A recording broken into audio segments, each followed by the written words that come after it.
Ines now joining us from Jerusalem with more. Ines, what are we learning about this Israeli soldier that was just released?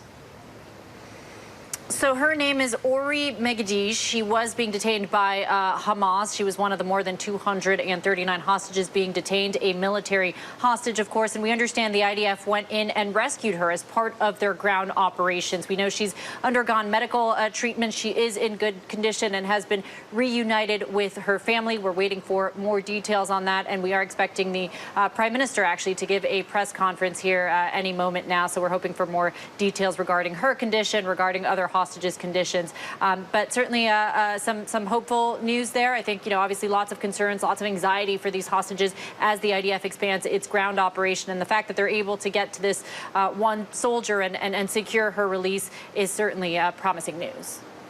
And then what more can you tell us, Ines, about Hamas releasing this video of 3 female hostages?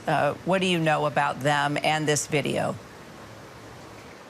Yeah, so that video released earlier this evening. 3 female hostages featured in that video. They have been identified as Rimon Bushtab-Kirsch, who is 36, Danielle Aloni, 44, who is the woman in the center who speaks to the camera, and Yelena Trupanov, 50 years old.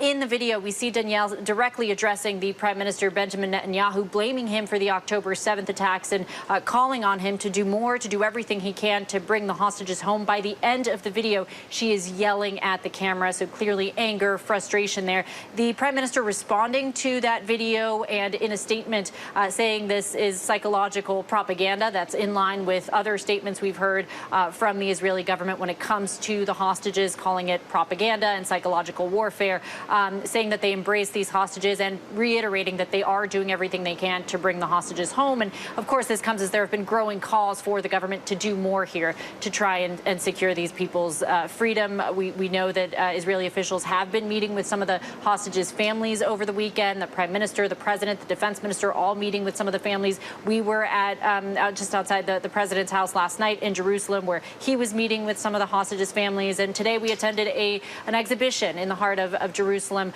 where over 230 beds, empty beds, had been set up, each one in honor of the hostages who were taken. There were children's beds and cribs there for the babies who were taken, some just a few months old. We spoke with some of the hostages' families, and they say one family telling us they feel. I asked, do you feel the government is doing enough? And they were saying they feel they have no choice at this point but to trust what the government is telling them and to put their faith in the government that they are doing what they can to secure the release. They were saying they want to see the international community doing more as well, the Americans doing more. They feel the international community here can put pressure on the Israeli government to try and secure the hostages' release. What more do we know also about the IDF intensifying ground operations in Gaza?